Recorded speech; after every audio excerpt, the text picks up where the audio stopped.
Olá amigos, estamos juntos mais uma vez aqui. Hoje nós vamos falar um pouquinho sobre avaliação cardiológica pré-operatória. Um tema bastante importante para nós e que muitas vezes as pessoas não estão familiarizadas com esse assunto. Então o que é essa avaliação? Essa avaliação, ela, como diz o nome, ela não é só para fazer um eletro, como as pessoas pensam. É para a gente avaliar as condições gerais desse paciente que nos chega, para a gente saber se realmente ele tem alguma condição prévia que limite ou coloque ele em risco do procedimento cirúrgico que ele vai se expor. Lembrando que esse procedimento cirúrgico ele pode ser um procedimento médico, ou seja, uma cirurgia realizada por um cirurgião ou por um dentista, ou seja, os cirurgiões dentistas também devem encaminhar os pacientes, ou nos encaminham, para que a gente faça uma avaliação pré-operatória. E esse paciente, muitas vezes, a gente não libera. Você fala assim, mas por quê? Porque muitas vezes esses pacientes têm alguma situação que a gente diagnosticou naquele momento e que a gente tem que prepará-lo para liberar para aquele procedimento. Então, muitas vezes você pega um paciente que vem ao nosso consultório, tanto já no primeiro momento da anamnese, que seria a consulta, como na realização dos exames, no caso um eletro, ou os exames de raio-x, ou exames de laboratório, você pode detectar uma situação anômala, uma situação que não é normal ou que ele precisa ser corrigido pelo menos para que possa realmente realizar aquele tratamento. Então, esse paciente então vem para avaliação, não realização de eletro, então ele deve ser bem feita essa avaliação. Essa avaliação segue os critérios da Associação Americana de Anestesiologia e também a Associação Americana de Cardiologia, que criaram um protocolo que nós usamos há muitos anos e que ele é atualizado periodicamente. Baseado nesses critérios, nós podemos avaliar e classificar o risco que o paciente que vai ser exposto à cirurgia tem. Então esse risco normalmente é um risco de baixo até um risco alto e esse risco está estimado para que o próprio cirurgião e também os anestesistas tenham mais segurança durante a realização do seu procedimento. Então cirurgiões médicos ou dentistas devem expor o seu paciente, o seu cliente, a uma avaliação adequada para que a segurança do procedimento realmente se estabeleça. Muitas vezes nós tivemos no passado a falta desse critério e os pacientes tinham suas complicações. Então pacientes que tinham complicações na mesa de cirurgia ou mesmo nas cadeiras dos dentistas. Então, várias especialidades cirúrgicas, hoje, obviamente, que elas seguem os critérios, elas fazem todas essas avaliações para que o nosso paciente seja melhor atendido e, obviamente, a segurança aumente. Então, realmente, um dos grandes momentos que a nossa cirurgia teve, realmente foi que o paciente que se expõe hoje, ele tem melhor condição de ser submetido ao procedimento e essa avaliação realmente enriquece a qualidade do procedimento que vai ser realizado. Então, o paciente deve fazê-la, lembrando que não só os pacientes adultos, lembrando que crianças também deveriam fazer esse procedimento, nem sempre são realizados e devem ser, por quê? Porque as crianças também têm seus problemas e que acabam necessitando de uma avaliação adequada, ou seja, uma segurança durante esse procedimento que será realizado. Então, é muito importante para nós frisarmos que no dia a dia a realização dessa avaliação ela se pauta então por uma anamnese bem feita, uma consulta em que o médico, o cardiologista vai questionar vários dados para o adulto ou se for uma criança para os pais.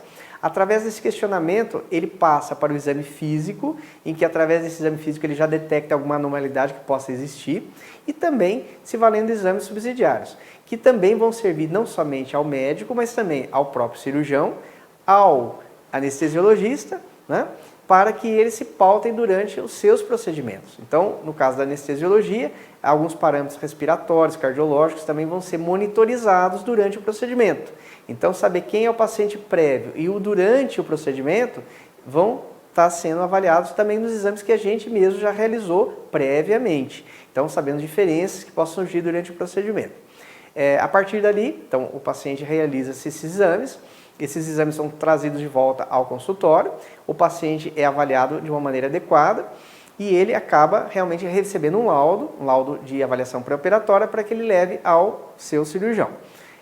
Alguns pacientes que nós precisamos retardar essa liberação vão ser sanados aqueles problemas identificados, que podem ser desde uma alteração de glicemia, uma infecção que a gente possa detectar nesses exames e que elas são tratadas previamente para que o paciente, a partir dali, ao ser liberado, realmente ele possa fazer o seu procedimento de maneira segura. Então a avaliação se prende também a medidas que o próprio profissional possa tomar naquele momento da avaliação. Não necessariamente só olhando para o paciente, mas também tratando algumas situações prévias. Então a avaliação pré-operatória se torna também um instrumento de melhora da qualidade de saúde prévia ao procedimento.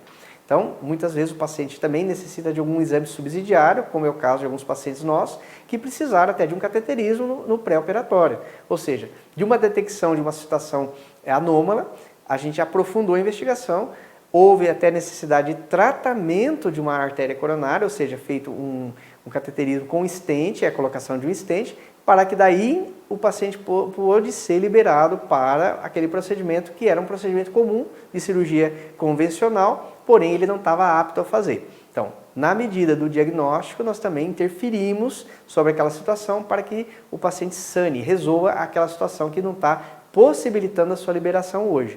Então, muitas vezes é um paciente para nós com um diabetes descompensada, uma diabetes que possa estar com valores muito altos, nós orientamos medicação, ou nós mesmos, ou em conjunto com o médico, se houver a preferência do paciente, o médico que o paciente já o tenha, e a gente acaba preparando o paciente para a sua liberação e a posterior a realização do procedimento. Então, muitos pacientes não são liberados, por quê? Porque eles tinham condições que impediam de uma liberação tranquila para aquele procedimento.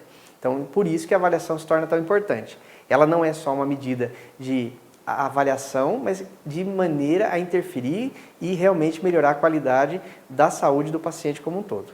Então, eu falei um pouquinho sobre essa necessidade, até porque muitas pessoas não sabem que a avaliação ela deve ser exigida para um procedimento cirúrgico qualquer.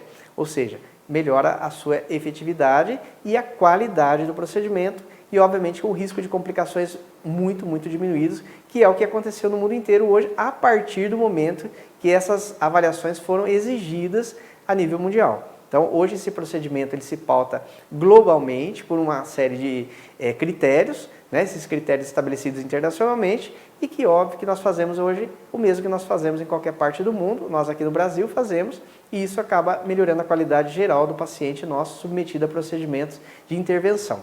E lembrando também que muitos pacientes que acham que as anestesias locais possam não ter alguma repercussão, elas podem ter, então muitas vezes a avaliação em procedimentos de superfície, procedimentos médicos dermatológicos ou mesmo alguns procedimentos estéticos, devem, se for expor ao paciente a um tempo prolongado de anestésicos locais, também realmente ser avaliado o paciente. Então, existe aquele mito, né, que cirurgias com procedimento local ou com anestesia local não deveria ser feita a avaliação, é apenas um equívoco. Deve ser feito para todo paciente que se expõe a uma cirurgia com a existência de um procedimento anestésico também. Então, falei um pouquinho sobre essa questão, coloquei de maneira simples para as pessoas entenderem o que vai ser feito e que elas, obviamente, ao pedirem aos seus médicos, embora a maioria dos médicos já hoje façam de rotina para todos os seus pacientes. Felizmente, na nossa região, pelo menos aqui no nosso estado, nós temos o quê? A maior parte dos profissionais hoje totalmente atualizadíssimos, totalmente preocupados com a qualidade de atendimento do seu paciente e eles mesmos pedem esse procedimento. Mas lembrando que, porventura, em algum local, Brasil, que nós temos afora, possa existir a situação que a pessoa não foi submetida a isso, ela questionar e pedir que seja realizado esse procedimento de avaliação para o seu médico. Então, eu falei um pouquinho para que as pessoas se familiarizem com esse assunto. Se surgir dúvidas a posteriori, eu gostaria que as pessoas perguntassem para que a gente possa elucidar essa questão. Então, hoje, infelizmente, os anestésicos também melhoraram muito. Os anestésicos antigos, os anestésicos atuais, nós evoluímos bastante com a qualidade desses produtos, inclusive com uma minimização de efeitos colaterais. Então, a biossegurança desses produtos são bem evidentes.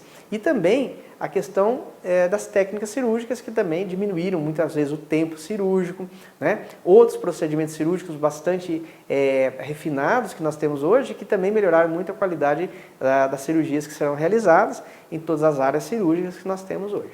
Então, a gente falou da avaliação e de algumas questões que estão envolvidas no procedimento cirúrgico, até porque as pessoas muitas vezes têm dúvidas sobre isso. O que perguntar, o que eu questionar para o meu médico, né? E muitas vezes até saber por que eu estou fazendo esse procedimento de avaliação. Tá? Então, nós esclarecemos alguns temas, alguns tópicos, mas eu gostaria que as pessoas que tivessem mais dúvidas perguntassem. Então, foi rápida a nossa explanação, mas eu gostaria que no próximo programa a gente possa falar um pouco mais sobre isso. Então, um abraço a todos e até o próximo.